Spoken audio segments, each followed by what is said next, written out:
sedih gitu, jujur ya, kita ngerasa sedih dianggap seperti itu sebenarnya. Workers harus banget siap nerima workload sebanyak itu gitu ya, dan juga harus bisa manage waktunya. Pasti hektik ya Iya, Kak jadi ya? kayak langsung kayak Indah, kerjaan ini Indah kayak oke, sabar sebentar.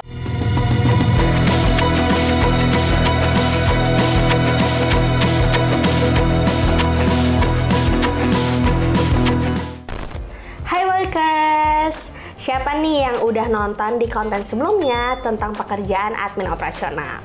Di konten ini aku mau bahas realita pekerjaan ini seperti apa sih?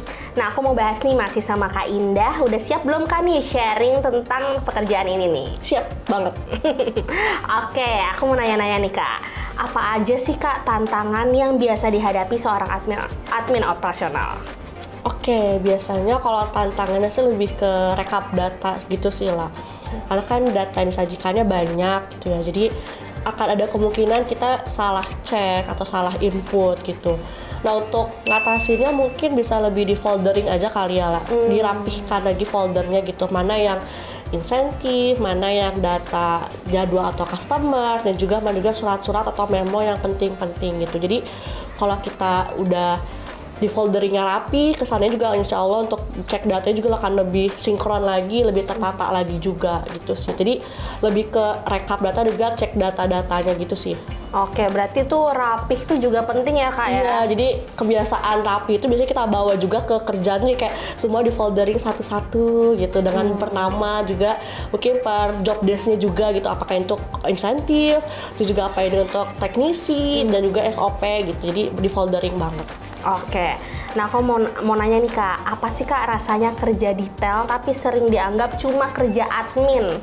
Oke, itu kayaknya pertanyaan yang mewakili para admin di luar sana gitu ya. Kayak kita ngerasanya sedih gitu, jujur ya, kita ngerasa sedih dianggap seperti itu sebenarnya. Cuman ya itu kan gak salah juga sih pernyataan tersebut ya, karena siapapun sebenarnya bisa jadi admin asalkan mereka punya skill untuk kayak bisa teliti dan juga bisa untuk menggunakan Microsoft kayak gitu. Cuman kita juga perlu upgrade skill kita untuk gak disangka atau cuma sebagai admin doang gitu ya, kerjanya sepele. Nah, kita juga perlu upgrade skill dengan cara mungkin bisa ikut pelatihan, terus juga kita bisa menunjukin impact kita di perusahaan tersebut tuh seperti apa, karena kan nggak ada yang pekerjaan namanya cuma ya lah gitu. Jadi kayak semua orang pasti berdampak di perusahaan tersebut gitu sih.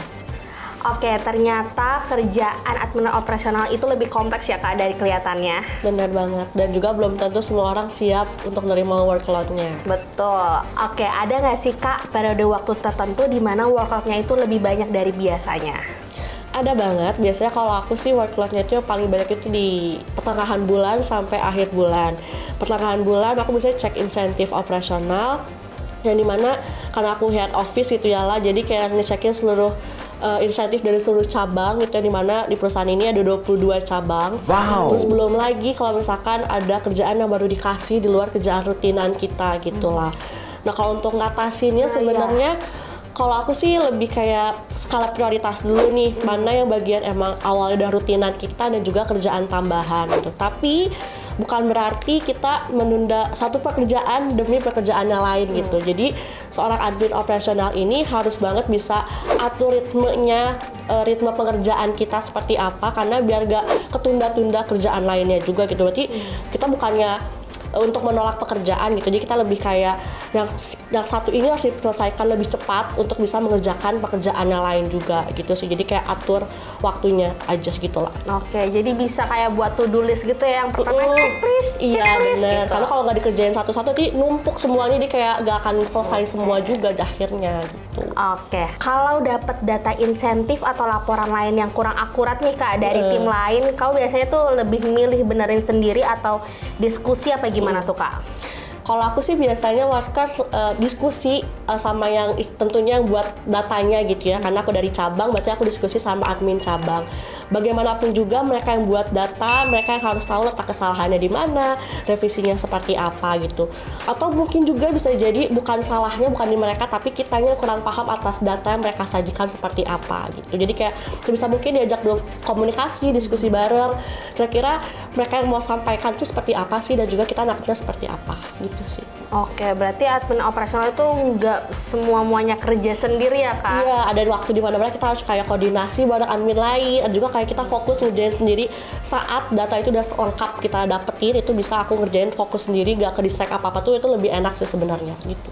Oke, nah kakak nih karena bekerjanya di head office, pasti kan sering banget nih komunikasi dengan admin cabang, dan pasti ada nih timbulnya miskomunikasi ini nih. Nah, biasanya tuh adanya miskom ini tuh karena apa sih kak? Dan ada cara khusus nggak ya? Biasanya kalau miskomnya itu lebih ke formatnya yang mereka kasih ke kita tuh beda dari cabang-cabang yang lain gitu. Mungkin bisa jadi kenapa formatnya beda itu karena mereka menyesuaikan gimana pahamnya mereka, sesuai mereka pahamnya seperti apa formatnya gitu. Nah itu mungkin untuk ngatasinnya tentu saja dari tim head office harus menyamakan SOP tersebut gitu ya, menyamakan formatnya seperti apa. Cuman kita juga harus kayak balik lagi memahami admin cabangnya kan kemampuannya pasti akan beda-beda juga. Kita juga harus bisa menyesuaikan dengan kemampuan itu sendiri. Jadi kayak formatnya sebisa mungkin harus dapat dipahami oleh semua admin cabang gitu. Oke, berarti yang penting harus sesuai dulu ya sama SOP-nya itu ya kak? Baik lagi ke SOP-nya seperti apa dan formatnya juga harus sama. Oke, nah pernah nggak sih kak nih kamu bikin kesalahan dan kesalahannya tuh seperti apa sih dan gimana cara ngatasinnya? Kesalahan pasti pernah sih workers. Kalau seperti apa mungkin kayak telat kirim jadwal ke customer itu juga lumayan krusial kan sebenarnya gitu ya. Tapi kita harus kayak ke atasan harus jujur apa adanya. Mungkin bisa dijelasin juga ya kenapa kita istilahnya telat mungkin kirimnya atau lupa atau seperti apa juga gak apa-apa. Menurut aku jujur aja ke atasannya gitu ya.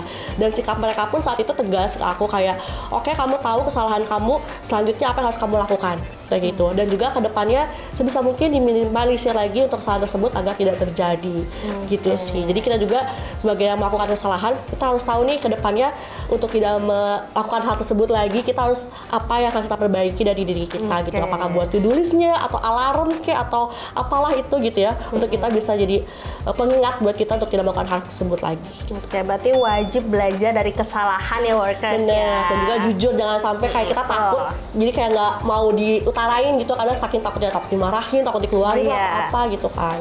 Oke nih, aku pengen tahu nih kak, ada nggak sih tools, sistem atau kebiasaan kecil yang kakak andelin banget biar kerjaan tetap on track tiap harinya? Oke, kalau aku sih nggak ada yang aneh-aneh banget ya lah. Aku cuma pakai biasanya notes di komputer, aku simpen di desktop utama gitu, kayak timeline harus aku kerjain setiap bulannya tuh apa aja, deadline-nya seperti apa. Terus juga karena ada juga semacam kata-kata teknikal yang aku kurang paham gitu ya, karena aku bekerja di bidang jasa teknikal gitu, aku simpan juga di situ kayak misalkan arti dari WMT itu apa gitu ya, terus kayak misalkan arti dari ada pes-pes lain tuh apa gitu, aku juga nggak tahu, jadi kan aku simpan situ untuk kayak aku bisa paham langsung kayak ini artinya itu loh gitu. Lebih baik aku banyak pakai itu sih, biasanya pakai kayak notes itu. Dan juga untuk lainnya sih penunjangnya ya kayak Microsoft Excel dan lain-lain, juga kadang Google Notes, Google kayak gitu sih. Oke, berarti yang penting tuh ada notes-nya, ada tulisnya. Benar, kalau aku lebih ke situ sih mungkin, tapi kalau ini bisa disesuaikan sama teman-teman yang lain gitu ya, apakah mereka pakai Google Calendar gitu ya untuk kayak ada alarm pengingatnya. Kalau aku sih kayak itu kalau aku nggak works di aku gitu, cuma kayak penting ada notes-nya, itu tanggal segini aku harus ngerjain ini, gitu. Oke. Nah kak, menurut kakak nih kerja admin operasional bisa dikerjain sendirian atau enggak nih? Atau memang adanya kolaborasi terus-menerus? Sebenarnya ada saat dimana aku bisa ngerjain sendiri, kayak tadi aku bilang kalau datanya yang udah aku terima tuh lengkap semua dari cabang-cabang, itu aku bisa ngerjain sendiri. Malah enaknya seperti itu sih, jadi kayak ngerjain sendiri, nggak ke distract apapun gitu ya, untuk ngerjainnya bisa lebih fokus. Cuman kita juga perlu ingat lagi, admin operasional itu berada di tengah gitu. Kita harus kayak antara customer, tim operasional, jadi kita harus bisa banget koordinasi sama seluruh tim, dan juga kita harus bisa banget berkolaborasi sama semuanya gitu. Jadi kayak gak menutup kemungkinan kita juga akan kayak langsung kayak ke customer untuk kayak menanyakan feedback service kita seperti apa, dan juga kita juga nanti akan kita kasih ke feedbacknya ke tim teknisi kayak gitu. Oke, berarti admin operasional itu meskipun selalu depan layar tapi skill komunikasi itu tetap dibutuhkan ya? Iya, seharusnya seperti itu sih. Karena ketika kan komunikasi sama admin cabang juga ya gitu, dan juga customer gitu. Oke. Nah, dari semua proses kerja kakak nih, bagian mana sih yang paling kamu nikmati dan kenapa justru itu bikin paling betah? Oke. Kayaknya paling aku nikmati nih workers bagian data gitu ya, datanya rapih disajikan, terus sinkron gitu ya. dan lengkap itu paling aku nikmatin gitu. Apalagi kalau misalkan data yang kita pakai itu jadi acuan untuk mengambil suatu keputusan di perusahaan tersebut. Jadi kayak kita merasa diapresiasi oleh perusahaan tersebut gitu sih lah. Oke.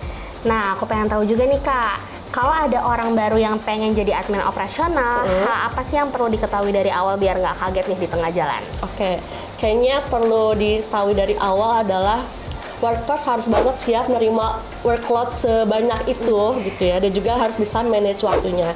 Dan juga workers harus siap ada suatu hari di mana workers akan dipanggil oleh semua orang gitu ya, entah minta data, entah mungkin mereka mau minta follow up suatu kerjaan, itu ada banget dan workers harus siap untuk hal tersebut. Jadi workers harus sabar menurut aku, dan juga harus bisa mengatur ritme pekerjaannya seperti apa. Gitu sih yang paling dasar menurut aku, kayak gitu sih lah.